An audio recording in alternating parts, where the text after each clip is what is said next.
For starters, my name is Jason Fehon, and I'm from Bernathen, Pennsylvania. I'm also the midday show producer with Pierre Robert at WMMR in Philadelphia, which is a rock radio station there. And I'm also on the air from 6 to 10. So if you live in Philadelphia, maybe you've listened to the radio station that I work for. But more importantly, I am the son of Bill Fehon, one of 5 sons, in fact, and which is why I'm here to speak with you.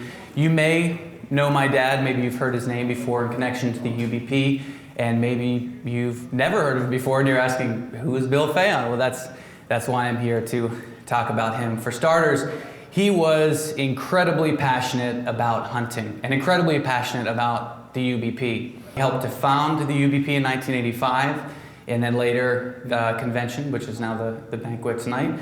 And he just was a huge, huge fan of bow hunting. He loved hanging out with all of you guys.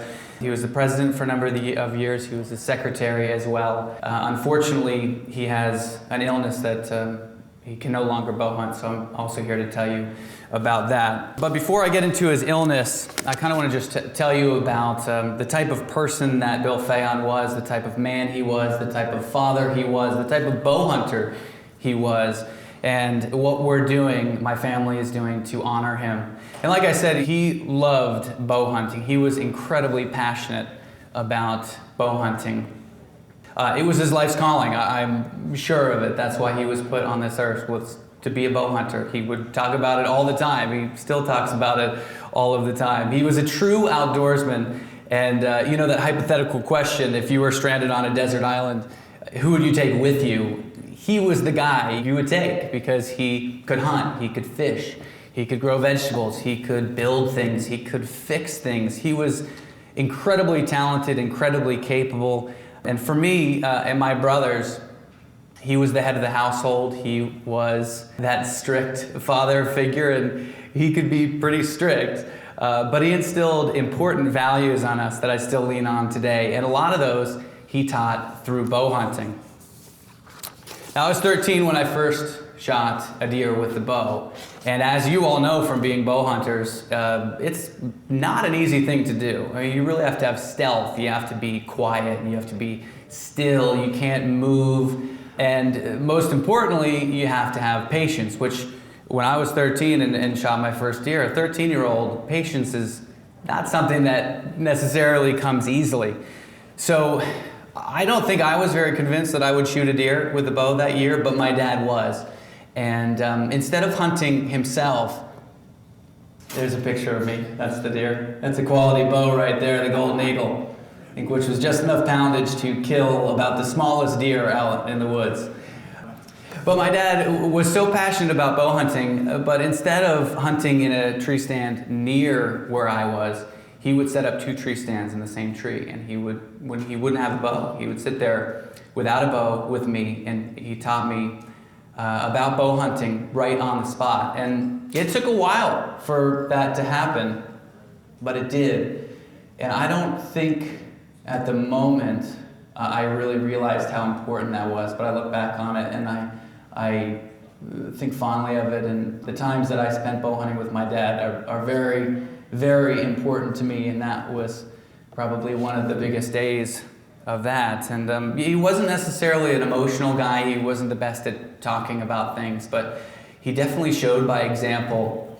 And one of the ways that he did that for me was through bow hunting.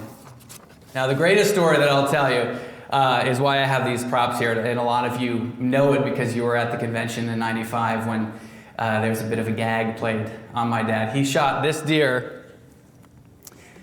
This is a massive, this is a giant 10-point buck. He shot actually right outside my parents' house.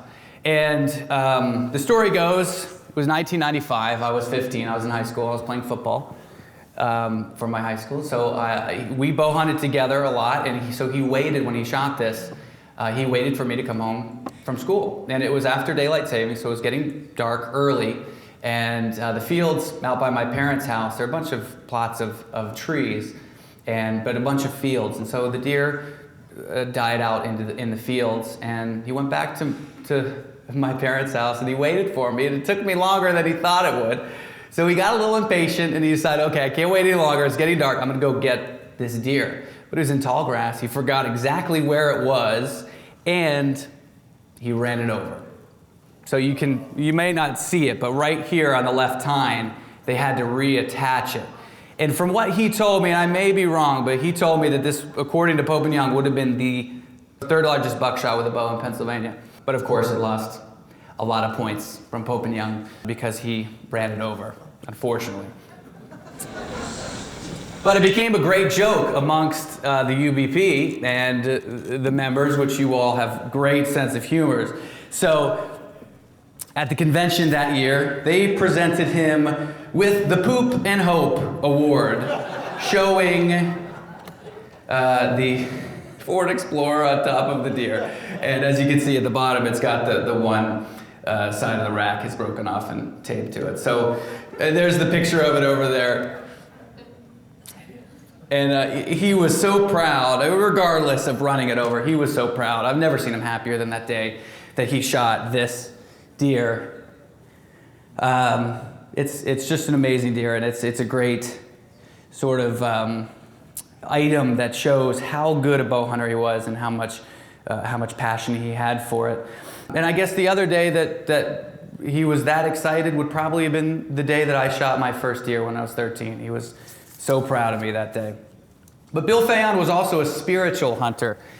Every time he shot a deer, he would say a prayer to God and thank him for allowing him to shoot one of his creatures. And that's the type of guy that he was. Hunting wasn't necessarily a sport to my dad. It was more a way of life. It was a way to be self-sufficient. It was also a way to conserve our ecosystems. But most importantly, it was a way for him to connect with nature. I mean, a good day for him, bow hunting, wasn't necessarily whether he shot a deer or even saw a deer. He just liked being out in the woods, in the tree stand, being a part of nature. And that's the image that he wanted people to think of when they judged the average hunter, not some guy that with a six-pack and a blind in it for the kill. You know, the truth is, hunters are in this sport for noble reasons that don't have to do with killing. And a lot of people don't realize that through the purchasing of hunting licenses and doe tags, that helps to conserve our ecosystems here in Pennsylvania. And the common misconceptions about hunters and bow hunting was one of the main reasons why my dad back in '85 got a bunch of guys together and decided to start the UBP. I mean, you can change people's viewpoints one at a time, but there's power with numbers. And so that was the idea behind the UBP. And I think if I have my number correctly, there are 3,500 members in the UBP, which is pretty amazing. And my dad was really, really proud of that. And like I mentioned before, he loved going to UBP events and being amongst all of you. And I've heard some great stories and a lot of people who knew my dad, which is really, really great for me. The sad thing is he can't hunt anymore. He can't remember the day he shot that deer. He can't remember the day that I shot my first deer. It's hard. Sometimes I think he doesn't even remember which son I am of his 5 sons, because he rarely calls me by name. In fact, I don't remember the last time that he did. It's probably been a couple of years. He does on the cell phone because it's programmed in Jason, so he knows. But he gets confused. He has a rare form of dementia called frontotemporal degeneration, which affects younger people than Alzheimer's. It is similar. There are similar symptoms, but there are some differences. The main thing is it affects people that are younger, and we'll get into that. And my dad turns 58 today. Actually, it's his birthday today. He turns 58. And if you saw him, and I know a lot of you in here know him, and some have seen him in the last couple of years, he is about as physically fit a 58-year-old as you will ever meet. I mean, he's ripped. And he does a lot of walking, which is part of the illness, but he did before, and he took great care of himself. But when he was 50, his brain started disintegrating. So what I have, it's easy for me to talk about it. Well, it's hard for me to talk about it, to be quite honest, but it's better to get an idea of what the disease is like through video. So my cousin Austin has a little presentation, a little short video that's sort of a combination of clips of my dad, actually from this last fall, attempting to hunt and that's intermingled with some clips of my mom, Diane, talking about the disease. If a buck comes by, you have to shoot it. I can't shoot a buck. I've already killed one. Actually, according to your tag right here, Yeah. it says that you can kill a buck because you didn't kill one yet this year. Basically what the disease is, you have different lobes in your brain. With frontotemporal degeneration, it actually starts in the frontal lobes, which are in the front of the head. And then it goes to the temporal lobes, which are on the sides. And it may start out on either the right side or the left side. Eventually it affects both sides, and same with the temporal. And I get the feeling that it just like the brain starts disintegrating starting from the front and working its way back. And the frontal lobe is all about social filters and inhibitions. There's a little spring that comes out. What time is it when an elephant sits on a fence? It's time to get a new fence. What's the difference between an elephant and a flea? An elephant can have fleas, but a flea cannot have elephants. So that's why he's become more childlike. That's why he will talk to strangers, any stranger. He's very friendly. It's not really inappropriate, but it's kind of silly and funny and embarrassing. Heard a duck. Heard him again. Duck. It must be Ducktober. And with the language part, they start to lose finding words. They can't find the right word. Did you put a buck tag on it? Yep. Well, then how do you have a buck tag on your back right now? I don't. I can show it to you. Nope. You don't want me to? I just put it back in there. You put it back in there? Yeah. And did you fill it out? Yep. Well, there's only one problem. It's right here. At Halloween, we had a pumpkin, and it was sitting on the table. And I said, "Do you know what that is?" And he said, "It's a vegetable," which is true. I said, "Do you know the name of it?" And he said, "No." I said, "Well, is it a gourd?" I don't think it's a gourd. Is it, and I said some other vegetable. Is it a carrot? No, I don't think it's a carrot. It's not a carrot. Is it a pumpkin? Oh yeah, it's a pumpkin. Why don't you just take it off?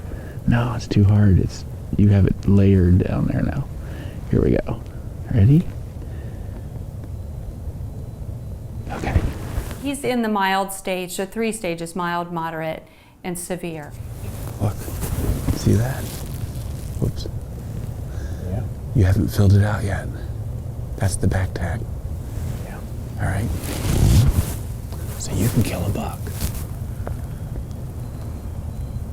He's in the mild. It lasts a long time. It can last years and years. And the next 2 are shorter. And what eventually happens is it affects his ability to balance and walk.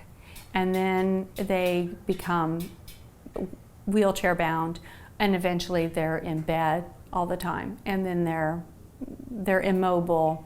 They're still alive, but their body starts to shut down. And eventually they die of pneumonia is common, or other things like that. If we see a buck, you have to shoot it. Why? What? Why? Because I've already shot a buck. Really? Yep. Funny you say that. I have a Shot picture one right at here. home. What's that say? It says William Fehon on it. Yeah. What is it? It's a buck tag. It's not filled out. So if you killed one this year, you didn't tag it. I did tag it, but I didn't fill it all the way out, but I sent it in. How could you do that if I have it right here? I didn't send the tag in. I just, Bill, you killed one last year. You can still kill one. Do you believe me? not if there's not a buck tag. It's a buck tag, look. Look at it. Oops. Yep. You know all about buck tags. Yeah. See? You can kill one. Yep. That's the word on the street. So that gives you a pretty good idea of what he's like now. Certainly not the guy 15 or so years ago that shot this buck. Those clips are all going to be part of a documentary about the life of Bill Fehon, and it's going to feature his fight with frontotemporal degeneration. We're calling it the Fehon Project. It's really a way of, our way of celebrating my dad while creating awareness for this rare form of dementia. It's going to be a full-length feature, and we hope to screen it at various film festivals. We've already collected over 20 interviews of family and friends, but we're also looking for people in the bow hunting community. So if you knew my dad and you have something to add to this and you're okay with being on camera, please meet with myself or Austin after this, and we can set something up where we can interview you. If you're not comfortable with being on camera, you can also participate. We're asking for donations to help pay for the filming of the documentary, and even if it's $1, $2, $5, $10, that stuff, it goes a long way towards the creation of this documentary.